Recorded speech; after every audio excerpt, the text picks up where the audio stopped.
Hello students, 10th class की online classes में मैं आपका स्वागत करता हूँ।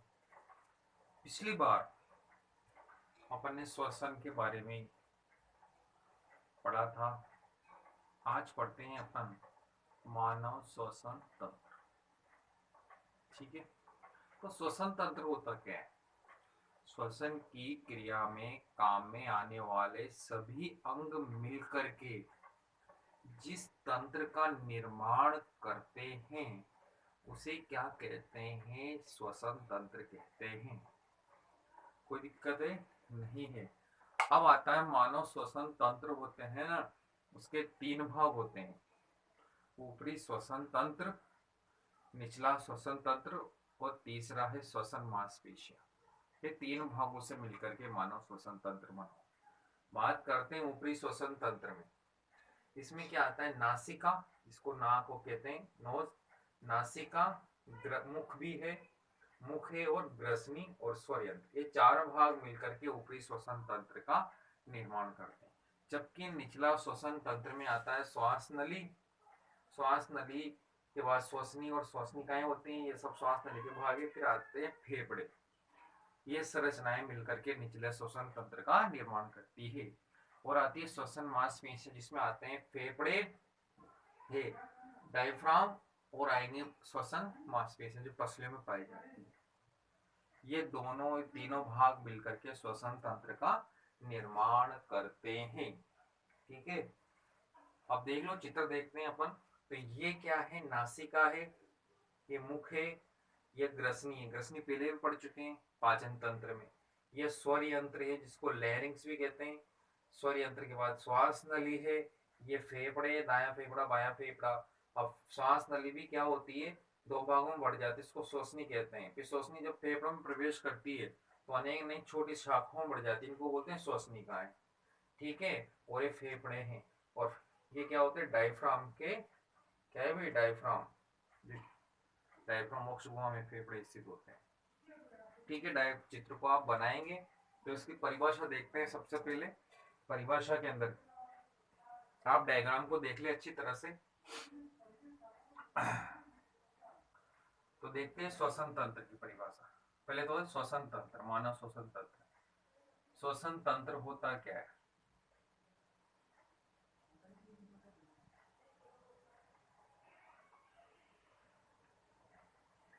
तो श्वसन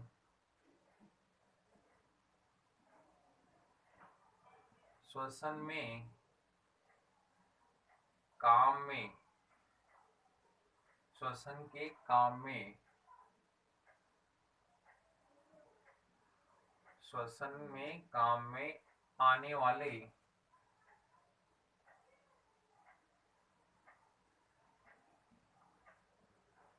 सभी अंग मिलकर जिस तंत्र का निर्माण करते हैं उसे श्वसन तंत्र कहते हैं। तो श्वसन की क्रिया में काम में आने वाले सभी अंग मिलकर के जिस तंत्र का निर्माण करते हैं उसे क्या कहते हैं भी? श्वसन तंत्र कहते हैं। अब बात करते हैं मनुष्य के श्वसन तंत्र के 3 भाग है। कितने भाग है भी? 3 भाग। पहला है ऊपरी श्वसन तंत्र। ऊपरी श्वसन तंत्र। दूसरा है निचला श्वसन तंत्र। और तीसरा है श्वसन मांसपेशियां।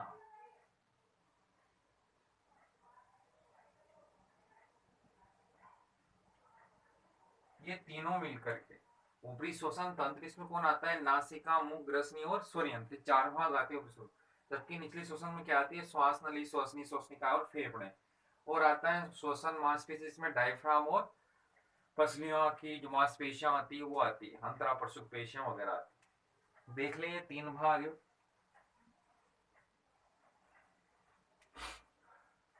कोई दिक्कत है नहीं है। अब क्या है, अपने को मिटाना पड़ेगा, उसके बाद ही फिर आगे पढ़ेंगे अपन, देखते हैं, ठीक है। तो मानव श्वसन तंत्र में पहला पढ़ते हैं ऊपरी श्वसन तंत्र। डायग्राम आप अच्छे से बना लेना और मुझे सेंड करना नोट्स। देख रहा हूँ मैं नोट्स से कोई नहीं सेंड करता भी, 8-10 बच्चे ही पढ़ रहे हैं। अभी से पढ़ाई शुरू कर दो, वरना फिर पढ़ाया जाएगा ये लेसन बाद में आपको। तो मैंने कहा था जो पहला है अपना कौन सा है, भी ऊपरी श्वसन तंत्र। तो ऊपरी श्वसन तंत्र के कितने भाग थे भी, 4। तो लिखे इसमें, देखते हैं ऊपरी श्वसन तंत्र में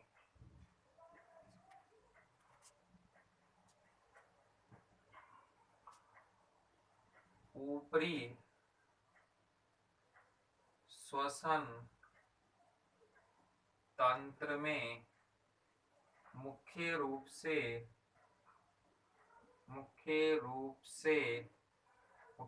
क्या आती है भी, नासिका, जिसको अपन नोज, नासिका, मुख, ग्रसनी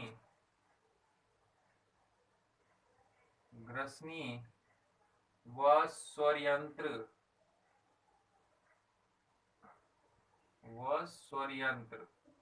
जिसको अपन कहते हैं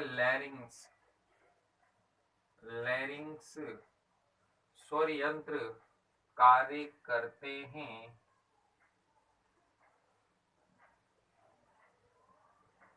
ठीक है, अब इसमें पहला पढ़ेंगे कौन भी, नासिका।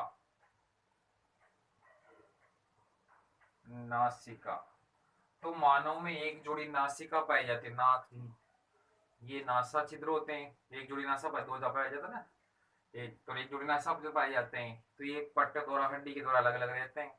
तो आगे क्या होती है, जो नासिका होती है गुहा में खुलती है, जिसे क्या कहते हैं, नासिका गुहा। अब नासिका गुहा में क्या पाए जाते हैं, रोम पाए जाते हैं, बाल पाई जाती है, झिल्ली पाई जाती है, झड़ुनुमा क्या होते हैं, पक्षमा भी श्लेष्मा पाई जाती है, जिससे क्या होती है, वायु शुद्ध हो जाती है। क्यों, धूल के कण पर आग कण वगैरह, गंदगी, जो भी फून वगैरह कीटाणु होते हैं ना, रोगाणु, वो वहीं अटक जाते हैं। बाकी जो शुद्ध वायु कहाँ जाती है भी, फेफड़ों तक जाती है। ठीक है, आगे कहाँ जाएगी ये फिर, नासिका से ग्रसनी। देखते, तो मानव में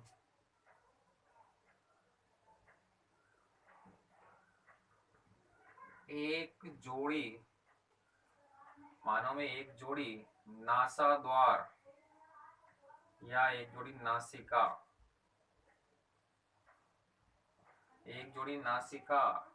नासा द्वार पढ़ लो आप, नासा द्वार पाए जाते हैं।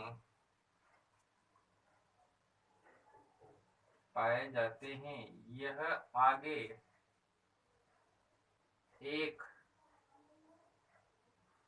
गुहा में खुलते हैं, जिसे नासा गुहा या नासिका गुहा लिख लो आप, जिसे नासिका गुहा कहते हैं। क्या कहते हैं, नासिका गुहा कहते हैं। ठीक है, यह एक पतली हड्डी, बहुत बारीक सी हड्डी होती, यह एक पतली हड्डी व झिल्ली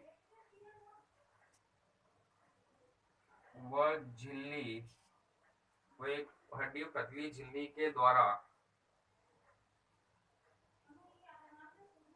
दो भागों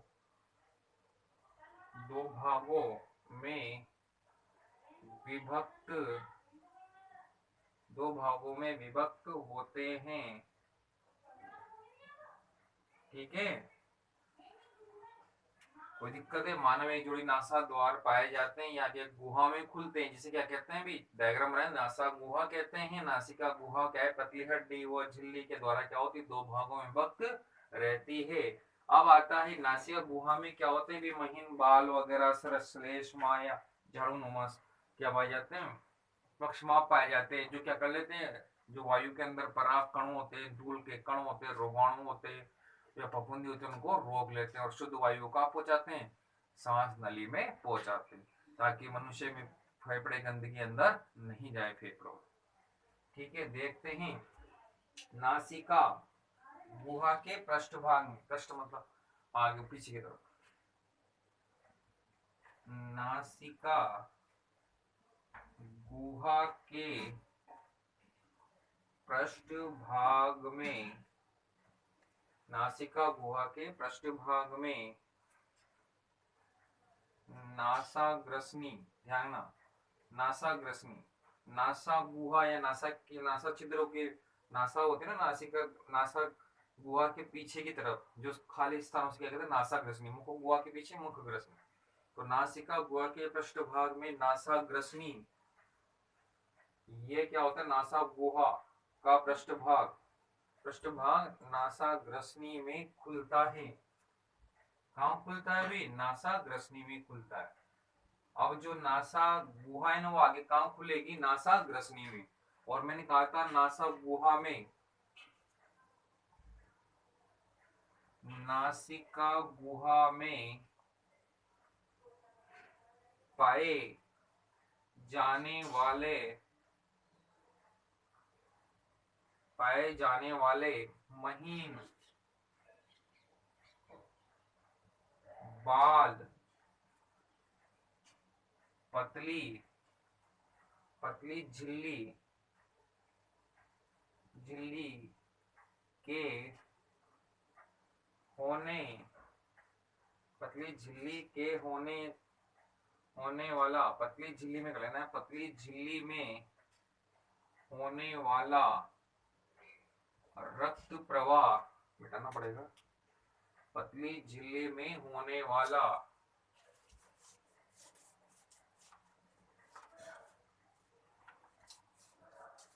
पतली झिल्ली में होने वाला रक्त प्रवाह,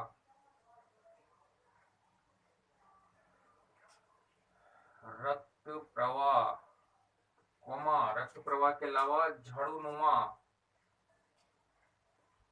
झाड़ूनुमा, झाड़ूनुमा पक्षमाभ, पक्षमाभ मतलब छोटे छोटे बाल, पक्षमाभ, ध्यान ना, क्या? पक्षमाभ, पक्षमाभ तथा श्लेष्मा, श्लेष्मा तथा श्लेष्मा आपसी, आपसी सहयोग से, आपसी सहयोग से किसके द्वारा? नासा गुहा में पाए जाने वाले बाल, पतली झिल्ली में होने वाला रक्त प्रवाह, झाड़ूनुमा पक्षमाभ तथा श्लेष्मा आपसी सहयोग से क्या करते हैं? श्वास वायु,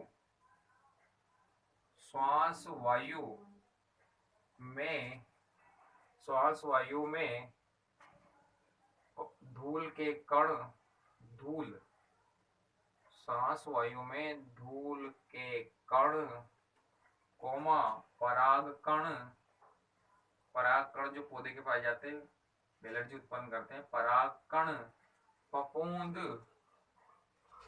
फफूंद आदि, फफूंद आदि को दूर करके, दूर करके शुद्ध, दूर करके शुद्ध, शुद्ध करते हैं और यही शुद्ध वायु,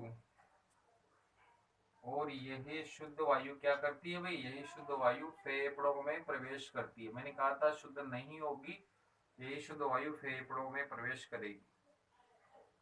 आगे कहाँ? ग्रसनी में जाएगी, फिर श्वास नली प्रवेश करती है। तो हमारे नासिका से क्यों सांस लेना चाहिए भी? मुख से नहीं, क्योंकि क्या है? शुद्ध धूल के कण है, पराग कण है, फफूंद और जो भी रोगाणु है वो क्या अटक जाएंगे इनमें, नासिका गुहा में, और शुद्ध वायु आगे फेफड़ों में प्रवेश करेगी।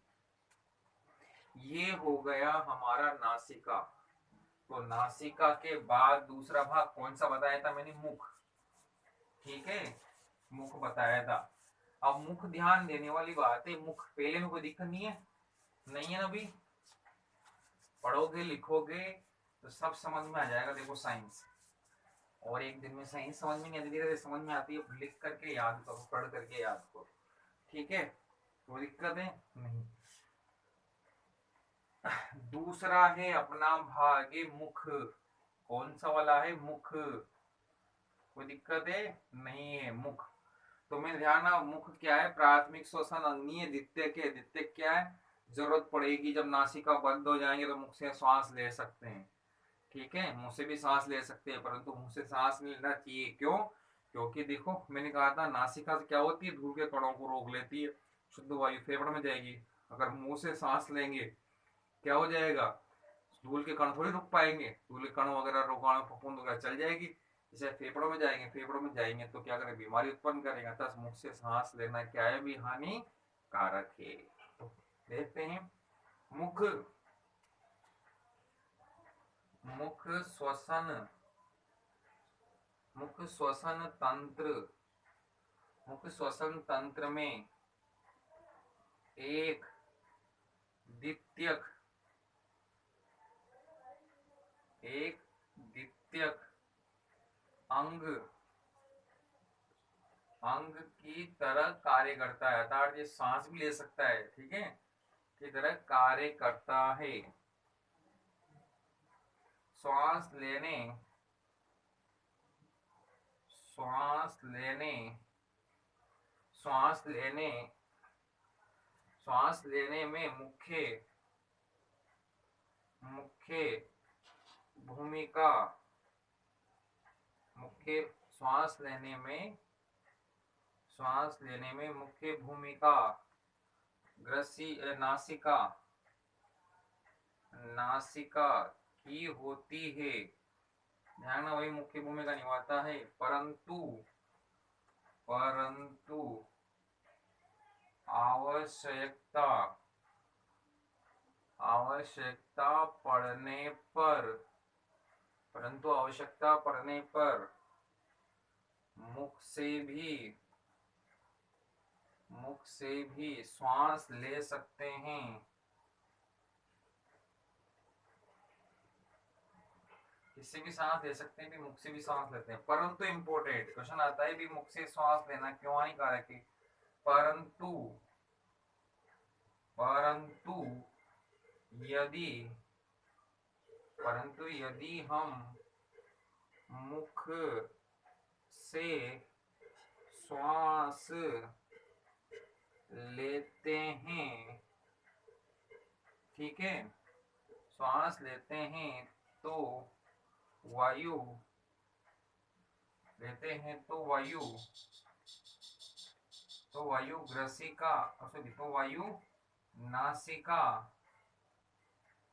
की तरह, तो वायु नासिका की तरह शुद्ध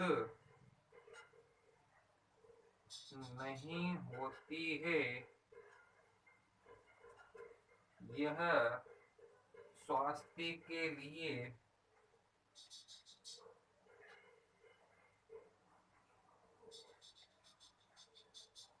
हानिकारक है, यह स्वास्थ्य के लिए अच्छा नहीं है। ठीक है भी, तो सांस हमेशा किस लेना चाहिए? भी नासिका से लेना चाहिए। कोई दिक्कत है नहीं है? तो आपने देखा आज दो भाग पढ़े अपन ने। आज पढ़े तो श्वसन तंत्र के तीन भाग है। पहला है ऊपरी श्वसन तंत्र, दूसरा है निचला श्वसन तंत्र, और तीसरा है श्वसन मांसपेशियां। श्वसन, तो ऊपरी श्वसन तंत्र के भी चार भाग थे। नासिका, मुख, ग्रसनी और स्वरयंत्र या ग्लेरिंग्स। फिर निचला श्वसन तंत्र और श्वसन मांसपेशियां। तो चार भागों में से अपन तीन आज पढ़े। पहला है नासिका। नासिका क्या होते हैं? एक जोड़ी छिद्र, एक जोड़ी होती है नासा द्वार, जो क्या होते हैं? नासिक एक पतली हड्डी के द्वारा अलग अलग रहते हैं। अब आगे नासा द्वार कहाँ खुलते हैं, नासिका गुहा में। नासिका गुहा आगे कहाँ खुलती है, नासिका गुहा के पृष्ठभाग में क्या होता है भी आगे, तो नासा ग्रसनी होती है। ठीक है, अब आता है नासा गुहा में महीन बाल पाए जाते हैं, श्लेष्मा पाया जाता है, और इसमें क्या होते हैं, पक्षमाप पाए जाते हैं, जो क्या करते हैं, जो वायु में आने वाले पराग कण, धूल के कण, इनको रोक लेते हैं। ठीक है, धूल के कणों को रोक लेते हैं, जिससे क्या होती है, विशुद्ध वायु फेफड़ों में जाती है। दूसरा है मुख। मुख ध्यान में प्राथमिक श्वसन अंग नहीं है, कौन सा, ये द्वितीय श्वसन अंग है, अर्थात आवश्यकता पड़ने पर मुख से भी श्वसन लेते, परंतु मुख से सांस लेना चाहिए। क्यों, क्योंकि अगर इससे सांस लेते हैं तो धूल के कण वगैरह, फफूंदी वगैरह ये सब अंदर चले जाते हैं फेफड़ों में, जो स्वास्थ्य के लिए अच्छे नहीं। ठीक है, अब इसको क्या करेंगे, अगले वाले वीडियो में आगे बढ़ाएंगे। ठीक है, नोट्स भेजते रहें, और आज का कंप्लीट जब भी वीडियो देख लें तो नोट्स बनाएं और मेरे को सेंड करें। मैं देख रहा हूँ कोई सेंड नहीं करे, अच्छी बात नहीं है। ठीक है, कोई दिक्कत है, नहीं होनी चाहिए। धन्यवाद।